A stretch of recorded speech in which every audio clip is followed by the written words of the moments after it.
اهلا وسهلا بيكم في القناة بتاعتي. النهاردة الموضوع عن اكلات بتعزز انتاج الكولاجين في البشرة. اول حاجة الكركم ده سحر لمقاومة الشيخوخة، بيساعد على انتاج الكولاجين وبتعزز انتاجه، ودايما بتحفزه لتظهر البشرة بمظهر نضر وجيد. آم، وطبعا غير ان هو بيقاوم التأكسد. مش عايزة انسى ان مصدر فيديو النهاردة هو مقالة في جريدة اليوم السابع وجريدة العربية او موقع العربية. تاني حاجة الافوكادو، هو من الفواكه الاستوائية اصلا. ده في كريم كده مرطب مشهور قوي اللي هو كيلز ده بزيت الافوكادو. ده مرطب قوي قوي لمحيط العين فهو حلو.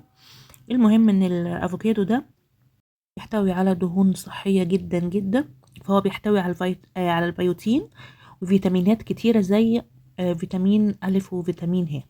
السمك، ودي طبعا حاجة تهيألي مفهومة جدا من زمان، كل الناس عارفين أهمية السمك. آه، السمك ده غني بالأوميجا 3، صاحب الدهون الصحية اللي بتعزز صحة الجلد والبشرة. وهنا هتكلم أكتر عن سمك السلمون.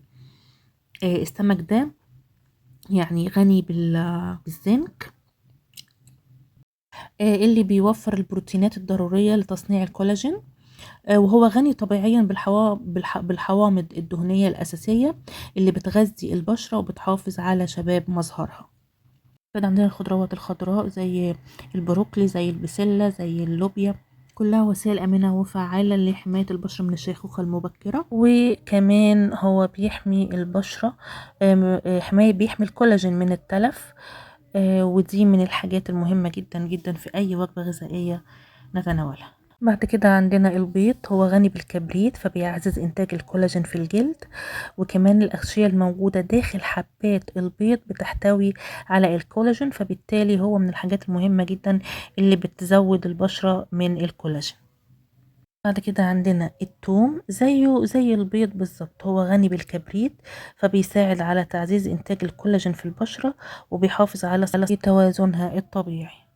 عندنا الجزر، بيحتوي على نسبة عالية من فيتامين ألف وبيساعد في تعزيز إنتاج الكولاجين في الجلد، وبيحافظ عليه من التلف، كما أنه بيحافظ على شباب البشرة لأطول فترة ممكنة.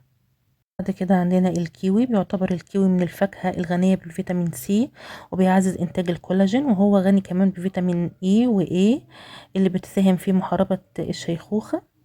الفاكهة الحمراء، ودي بتتميز بغناها بالليكو بين على حسب ما قريت، وهي مادة مضادة للأكسدة تعزز إنتاج الكولاجين في الأنسجة. عندنا بقى كتير، بقى الصورة دي بتوضح بقى الفراولة، التوت، العنب، الخوخ، البنجر، التين، الطماطم، الكرز، ده من الحاجات الحلوة قوي. في بقى الحليب ومشتقاته. الحليب ومشتقاته دوت طبعا برضو من الحاجات الحلوة قوي للبشرة. ألبان، أجبان، بتحتوي على حوامض أمينية بتساعد على تعزيز إنتاج الكولاجين في الجلد. كمان عندنا الخضروات الورقية زي السبانخ واللفت، بتحتوي على فيتامين سي وهو عنصر غذائي رئيسي لإنتاج الكولاجين. فكمان فيتامين سي ضروري لتكوين ألياف الكولاجين.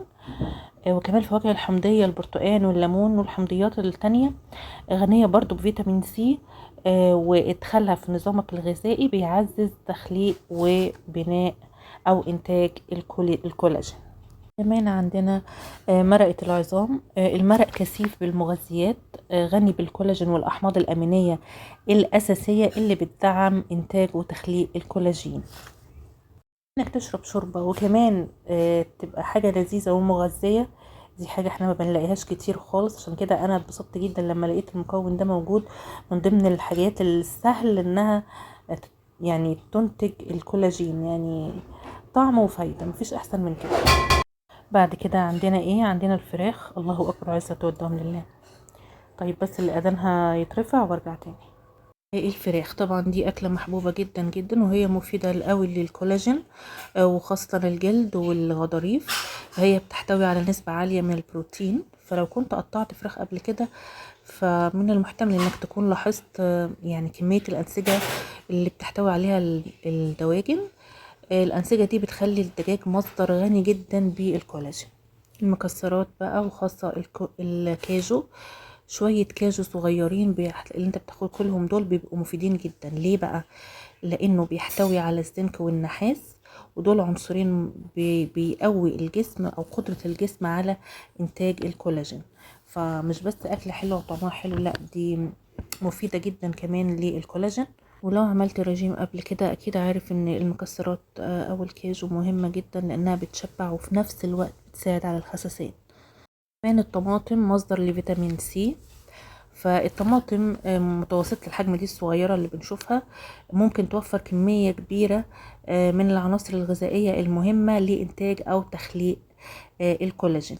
كمان بتحتوي على كميات كبيرة من اللايكوبين، وهو أحد مضادات الأكسدة القوية جدا جدا لدعم البشرة والحفاظ على شبابها. كمان عندنا الفلفل الحلو، تحتوي الخضروات على نسبة عالية جدا من الفيتامين سي. الفلفل الحلو اللي من ضمنها الفلفل الحلو طبعا زي ما قلت بتحتوي على فيتامين سي، وبتحتوي على الكابسيسين وهو مركب مضاد للالتهابات. يبقى الخضروات الورقية، مرق العظام، الدجاج، الكاجو، الطماطم، الفلفل الحلو، كل دي المصدر بتاعها كان موقع الشرق الأوسط. عندنا بعد كده البقوليات، فتعتبر البقوليات زي الفول والعدس والحمص هي الخيار الأفضل لدعم الكولاجين، لأن البقوليات غنية بالبروتين والأحماض الأمينية الأساسية، وهي مفيدة جدا للمساعدة في إنتاج الكولاجين. ايه هي بقى فوائد الكولاجين اصلا اللي مخليانا مهتمين بيه للدرجة دي؟ هقول لكم. طبعا الاول بالنسبه لصحه الجلد، بيوفر المرونه والترطيب للبشره، وبيقلل من ظهور التجاعيد والخطوط الدقيقه، وبيعزز التئام الجروح، ويمكن كمان ان هو يساعد في اداره الامراض الجلديه زي حب الشباب والاكزيما، والكلام ده من صحيفه الشرق الاوسط من الموقع بتاعهم.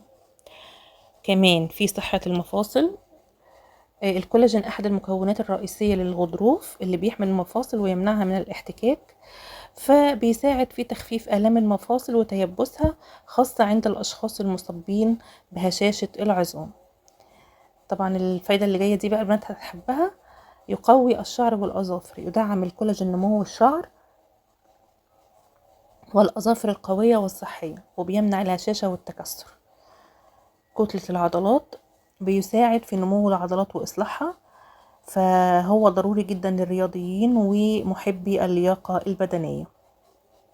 صحة الأمعاء، بيساعد للكولاجين في إصلاح بطانة الأمعاء، وبالتالي تحسين عملية الهضم وتقليل أعراض حالات زي متلازمة الأمعاء المتسربة على حسب الموقع. وبس.